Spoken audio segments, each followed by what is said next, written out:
All right, thank you for listening, guys. Okay, Faces. So let's start with this topic. So now we're going to talk about diversity in Sydney.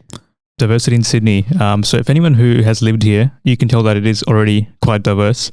And we think that it's important that diversity, should flourish. And this is what we're going to talk about today. We're going to talk about different areas of Sydney, and, what I guess the majority nationalities are and different cultures and everything like that, and workplace as well. So we'll sort of dive into it. Now, growing up in Western Sydney, how was your experience like? And did you think that it was diverse, or what was your experience overall? Well, let's probably get started with, I think last time we mentioned this in a couple of episodes. When it comes to Australia, the makeup of the country, it's like 50% of the country, it's immigrant. So that means that everyone either has a parent that's a migrant or they have a background that's not Australian. So that means that you might be from anywhere from the world. You might be from China, you might be from India, you might be from Mexico. It's a very diverse country. And then when it comes to growing up in Western Sydney, you notice that a lot. Like you see people from different walks of life, different shades, and then everyone has a different experience with everyone. And that was pretty much something good to have around, because then one day you can be talking to your friend from school, which is from China, and it's showing you some cool dish, and then the other day you can just be talking to your mate from Italy that's gonna show you something different, and then you might go play football with them. Exactly. It always keeps things interesting. And I remember when I first came here, I used to be a bit afraid of bringing in my traditional food for lunch, and I was a bit embarrassed. But then over time, when I started to see that other kids were doing the same thing, it sort of normalized it a bit. And I think that wouldn't have been possible if diversity wasn't there, right? So I think it allows people to be themselves and, not shy away from their culture and everything like that. So it's very, very important, especially in the workplace as well. It's more inclusive, really. So I think my experience was pretty much the same. My primary school and high school experience, very diverse. Had everyone, Indians, a lot of basically everyone from the Asian countries, mostly. Lots of islanders as well. It was pretty cool, pretty fun. And I think that's the best part, that you can just have that. So that was for me. Do you have, in terms of statistics, more information there as well? Now, as I mentioned before we jump on the stats, I don't know if it's a good or bad thing, but then the most beautiful part I reckon about diversity is going to be the food. So you can tell I'm a bit of a foodie, and I think you feel the same as well. Because the main thing with diverse backgrounds and people from different countries is that the main connection that you make with them is food. Especially sharing with them and then learning new things and how to eat them. Look, everybody loves food, and it's how you bring people closer together. And with food, obviously, what's interesting about Sydney is that you've got different pockets, right? So different suburbs are filled with different types of nationalities, and coincidentally, when you go there, you find the amazing cuisine. So if we look at, say, Chinese food, right? Chatswood has a lot of Chinese people, majority, and obviously you can find some really good food there. Bankstown has really good Lebanese food, thanks to the Lebanese population there. When it comes to Vietnamese people, you've got Cabramatta. You can get some really good banh mi, I think. And pho. And some, I think, pork rolls, which are very cheap. Yeah, so really, really, good stuff there. And when it comes to India and Pakistan as well, you've got Harris Park, which is, as you said before, Little India, which is great. So, I think when people go to these places, they feel at home and they see similar people around them. So it creates a bit of community, which is very, very important, especially when you're first coming here. And but I was going to ask, why do you think that is? Why do we have little pockets of different nationalities? Why is it not just more evenly distributed across Sydney? To be fair, I believe that comes into the immigrant experience, because then these pockets of communities that they all join together and then create that community for the people that live there. That doesn't mean that they're closed, they're open to everyone. But then just for safety in numbers, for example, the Cabramatta area can live a lot of that. It's the main background is the Vietnamese. And then you can say historically when they first came to Australia and started settling here, they fell there. And then the community just grew there, and then it just became the main center for them. And it's just safety in numbers, to be honest. Yeah, so they can all come together, support each other, And it's so the meaning of it is not to be separated. It's more so for them to feel safe so they can flourish and help each other out. And, you know, you can really see that in the culture, like the way things change when you go there and the way they sort of speak. And it's really, really good. And also want to talk about the Ramadan Lakemba Night Markets festival that we had, which was really cool. Lots of nationalities there. It wasn't just like Lebanese food and I guess Pakistani food. There was like a lot more there as well, which was very, very interesting. So it's become an event to join, pretty much for the whole community to join together. Yeah, exactly.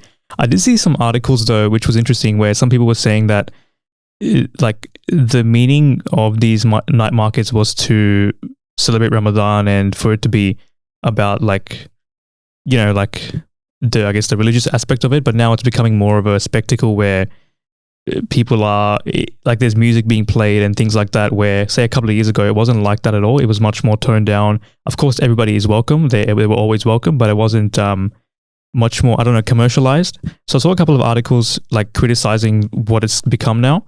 So I thought that was interesting. I mean, I don't have no opinion on it. I did see that there were a lot more people this time around. I went, I think in like 2019, so 4 years onwards.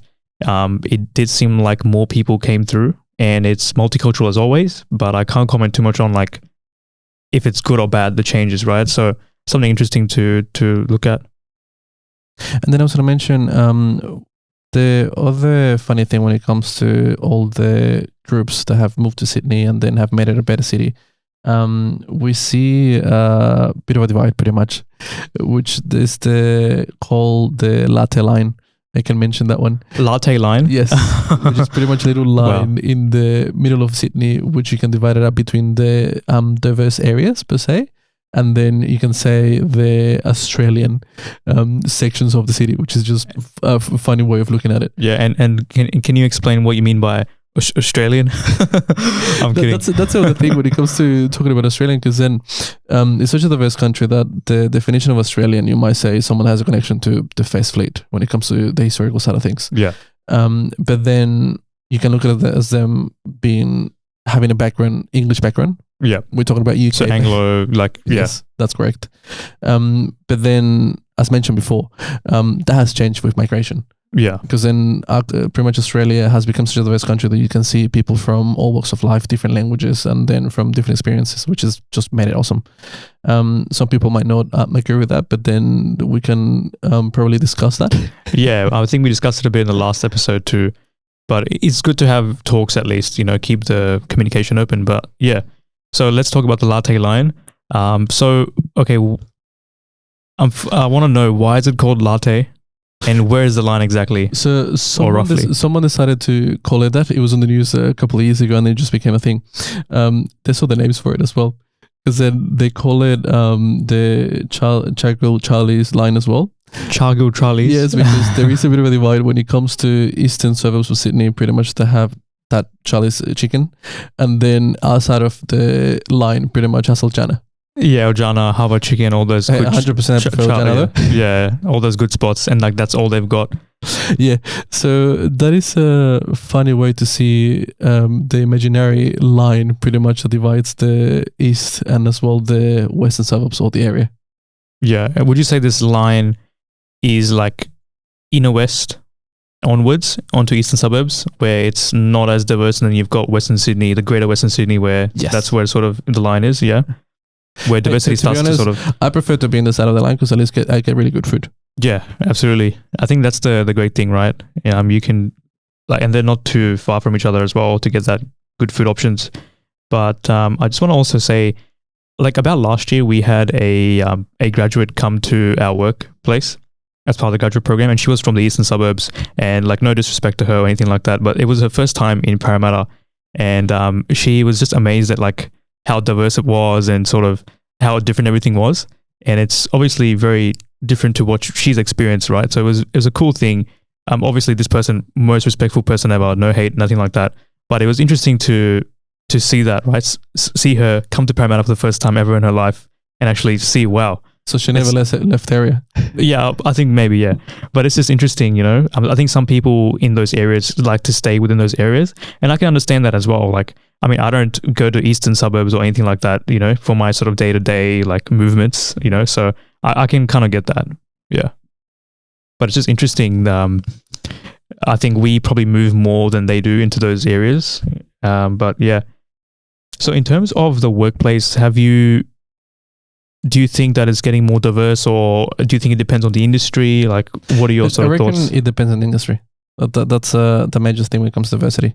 Like my industry, when it comes to IT tech, very diverse. A lot of people from different backgrounds, and then you notice that because everyone either has an accent or has a bit of broken English, but then we all have the immigrant backgrounds, which is part of the experience that you don't speak perfect English, and you make a connection straight away because it's like, oh, okay, you're a local. At least I'm going to talk to you and you're going to be nice to me because you understand that we both struggle. Yeah.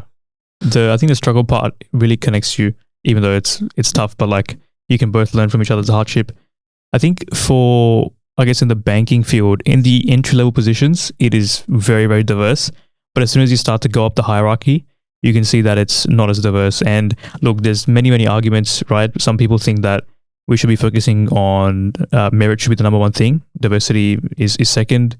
Some people say that if you have more diversity, then people get more chances to show their merit. So there's a lot of different sort of arguments, but generally at how things are at the moment, that's how I see it. What are your thoughts in terms of like senior management and going above? Is it diverse, or is it, how is it like? Again, I reckon it depends a lot on the industry, because for me, a lot of the senior management, if they're tech background, engineering background, usually they pretty much have an immigrant background. Yeah, right. Okay. Yeah. Interesting. So we probably go back to the topic that immigrant families get pushed to actually go for those STEM degrees. And then when you look at soft skills, it's a bit different. So you can see the more localized, then the background pretty much is from an Anglo background. You do see a lot of people from other sides of the world there. But that's, from my experience, that's what I see. And look, there's nothing good or bad about it. It's just the impression that you get. Yeah, observation. Impression, yeah. Actually, speaking of impressions, I recently came back from a trip from Tasmania with the family. It was very, very good. But the first impression that I got was Tasmania is actually pretty white. And that's... You're going to get us cancelled. Just, look, I've only been there for a couple of days, so please don't hate. But like, it's quite, not as diverse. And I felt a bit out of place for the first maybe, couple of hours or so. With my family friend as well, who's from a similar background as me. We're both immigrants here, and we had his family as well. And it felt a bit weird. But then as we spoke to the locals and sort of went shopping a bit and navigated our way around the place, I found that they were extremely nice. Even though it wasn't very diverse, it is a very friendly, welcoming place. The locals are much more nicer over there than they are in Sydney. Everybody just seems much more relaxed. You can see it on the way that people drive as well. So there's no rage driving? Yeah, no rage driving. Of course, you have some idiots on the road that are doing crazy overtakes and stuff like that, but it's very toned down. People are much more nicer. So it just goes to show that first impressions are not everything. I think you'll find lovely people anywhere in Australia. And this truly is like a very, very good place to live for the majority. So if you're going to Tasmania, don't be off-put. Enjoy it. It's a great place. So yeah, first impressions are important, but I think you have to look deeper as well. And then keeping with the topic of diversity, if someone is new to Australia, what do you recommend to actually get into different communities? What do I recommend to get into different communities? Yes, just to learn. Wait, what do you like getting access to all of these different communities? Oh, look, I think if you're curious about it, just go and visit. And actually, there's one thing to look at it from the outside and just maybe watch videos on it, but I think it's another to actually go out and visit. I think food is a very good connector of, you really like it. I mean, everybody loves good food. So find a place which has good reviews, go there, talk to the owners, have a good time, learn about their culture. I think it's very, very important, right? And you can... I think food is a really good connector, to be honest with you. And even if you go to the area, you can really see the culture shine, the way that, for example, translations will be not in the actual language, right? So if you go to some suburb of, say Harris Park, you'll see like Sanskrit or Urdu or whatever. So it's it makes you realize that, wow, Sydney has got so many different cultures and you can really sort of immerse yourself, learn more about it. What about you? I will say, don't be afraid to go out and meet people. That's it. That's the main thing, because then we're all human, we're all people. So as long as you're friendly and then you come with open arms and then learning from each other, then you'll be welcome. Yeah. So you're saying that people going to Bankstown for the first time are welcome? Hey, I've been there. You can. Yeah. Well, look, to be honest, that's the other funny thing when it comes to let's call the media in Australia, especially when it comes to Sydney. There's a lot of bad light, you could say, on certain pretty much areas. Areas you can call it. And then they're not bad. So that's the thing. And you can't say that they're bad because I grew up in Western Sydney. I know the area. So it's not like I'm going to walk in Banks and I'm going to get shot. Yeah. That doesn't happen. So what you're saying is that the media lies to people or they spread misinformation? Is that what you're saying? Before we get sued, allegedly. Lie. Okay, so they allegedly do things like this. But yeah, look, I think it's quite good. And have you noticed in the workplace that there is a push from management to be more inclusive or consider other things as well in your workplace? Because it's a sort of medium size, right? Yes, there is a bit of a push pretty much to be the diversity side of things. But then I was going to ask you, how do you feel about that personally? Because then for me, it sounds great. But then the other side of the coin is sometimes they make it sound so fluffy that there's no substance to it. So yeah, it's like they're doing it just because it's a tick box exercise. Yes, it's a tick box. Unfortunately, it's not something that they actually believe in, which is it's sad. But then maybe the more they push it, the more they're gonna get people that actually support it and they're used to it, and then they will just keep pushing forward to it. True. It's a bit it's tough. Like for an organization, right? You have to, I think, tread on a fine line between business objectives versus this other stuff as well, which is important too. So I think if it's pushed onto you and it's very fluffy, like, hey, do this training module because, we have to show our investors that we are diverse and we're inclusive. Just do it, mark it off so we can say to our investors, oh, look, all of our people understand this. That's not very good. It's just tick a box. But I think the way that you approach it is very important.